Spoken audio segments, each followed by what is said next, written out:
پاکستان کی بھارت کے خلاف ایک اور بڑی کامیابی، سنتاس معاہدے پر ثالثی عدالت کی پاکستان کے موقف کی تائید، پاکستان کی درخواست پر بھارت کے خلاف فیصلہ سنا دیا، کہا یہ معاہدہ یک طرفہ معطل نہیں کیا جا سکتا، بھارت کا ثالثی عدالت کے کردار کو محدود کرنے کا اقدام درست نہیں، عدالت سنتاس معاہدے پر فیصلہ سازی جاری رکھے گی، سنتاس معاہدے کا اطلاق جاری رہے گا۔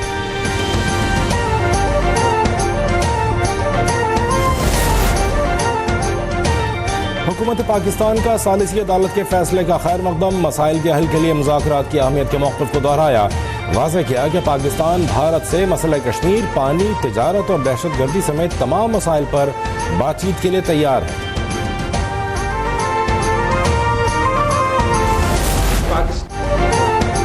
ہم بھارت سے جنگ جیتنے کے باوجود امن کی بات کرتے ہیں، بھارت نے سنتاس معاہدہ نہ مانا تو ہم دوبارہ جنگ کریں گے اور بھارت کے 3 دریا بھی حاصل کر لیں گے۔ چیئرمین پیپلز پارٹی بلاول بھٹو کی نیوز کانفرنس، کہا بھارت نے جنگ کے دوران نہ صرف میڈیا کے ذریعے بلکہ سفارتکاری ہاٹ لائن کے ذریعے بھی جھوٹ پھیلایا، دنیا نے دہشت گردی کے خلاف پاکستان کے کردار کو تسلیم کر لیا ہے، سیز فائر کے وقت طے ہوا تھا کہ تمام متنازع امور پر بات چیت کریں گے، ہمیں بھارتی عزائم نظر آ رہے ہیں لیکن ان کی کوشش ناکام ہوگی۔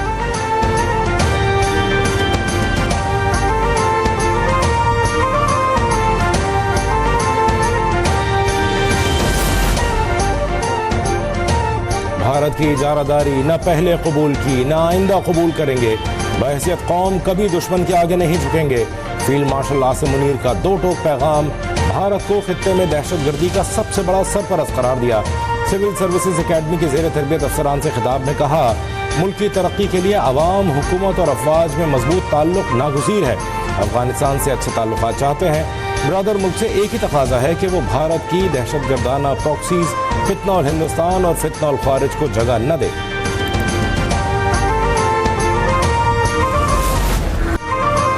مخصوص نشستوں سے متعلق نظر ثانی درخواست سے منظور، تحریک انصاف خواتین اور اقلیتوں کی مخصوص نشستوں سے محروم، سپریم کورٹ آئینی بینچ کے 7 ججز نے اکثریتی فیصلہ سنا دیا، مخصوص نشستیں پی ٹی آئی کو دینے کا 12 جولائی کا فیصلہ کالعدم قرار، پشاور ہائی کورٹ کا فیصلہ بحال، قومی اسمبلی کی 22 اور صوبائی اسمبلی کی 55 نشستیں مسلم لیگ نون اور پیپلز پارٹی سمیت دیگر جماعتوں کو ملیں گی، وفاق میں اتحادی حکومت کو 2/3 اکثریت حاصل ہو جائے گی۔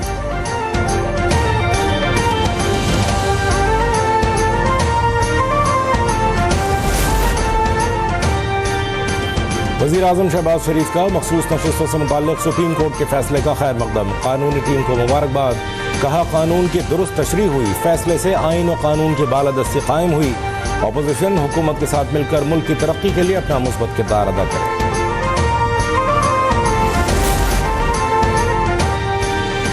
تحریک انصاف کا سپریم کورٹ کے فیصلے پر مایوسی کا اظہار، chairman P T I barrister Gohar کا عدالت پر آئین کی غلط تشریح کا الزام، فیصلے کے خلاف اسمبلی اور عوامی سطح پر احتجاج کا اعلان، کہا لگتا ہے پی ٹی آئی کے لیے قاضی فائز عیسیٰ کا سایہ آج بھی سپریم کورٹ میں موجود ہے۔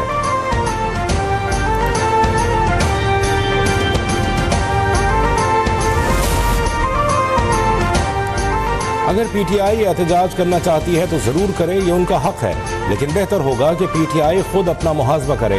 وزیر اعظم کے مشیر رانا ثناء اللہ کا مشورہ، کہا سپریم کورٹ کا فیصلہ اتحادی حکومت کی تیسری بڑی کامیابی ہے، یہ جمہوری استحکام کی جانب مثبت قدم ہے۔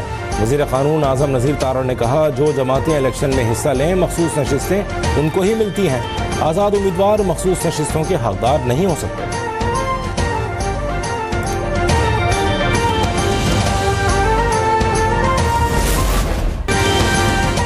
نواز شریف کو مائنس کرنے والا خود مائنس ہو گیا، علیمہ خان نے تصدیق کی ہے، بانی پی ٹی آئی کو کسی اور نے نہیں، ان کی کارکردگی نے مائنس کیا ہے۔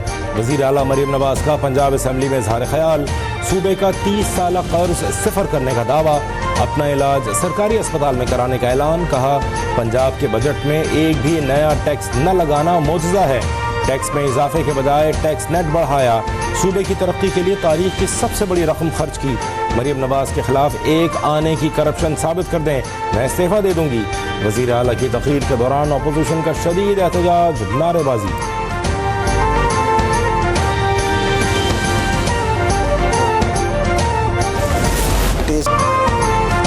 فوج فوج سیاسی جماعتوں سے بات کرنے میں دلچسپی نہیں رکھتی. ہماری وابستگی علاقائی سالمیت، خود مختاری اور عوام کے تحفظ سے ہے. برائے مہربانی فوج کو سیاست میں ملوث نہ کیا جائے. D G I S P R lieutenant general Ahmad Sharif Chaudhry کی بانی پی ٹی آئی سے مذاکرات یا پس پردہ رابطوں کی تردید. بی بی سی کو انٹرویو میں کہا کہ یہ سیاستدانوں کا کام ہے کہ وہ آپس میں بات کریں.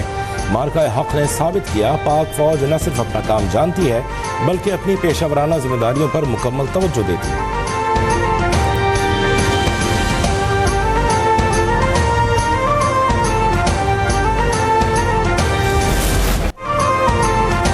دریائے سوات کے سیلابی ریلے میں 17 سیاح بہہ گئے. ریسکیو عملے نے 11 لاشیں نکال لی، 4 کو زندہ بچا لیا. لاپتہ 2 سیاحوں کی تلاش جاری. گورنر خیبر پختونخوا فیصل کریم کنڈی کا واقعے پر افسوس کا اظہار. کہا سانحے پر صوبائی حکومت کی بے عزتی کی جتنی مذمت کی جائے کم ہے. وزارت سیاحت ذمہ دار ہے جس کا اختیار وزیر اعلیٰ کے پاس ہے. گنڈا پور کو اس نااہلی پر مستعفی ہونا چاہیے. ابھی سبسکرائب کریں تاکہ کوئی خبر رہ نہ جائے.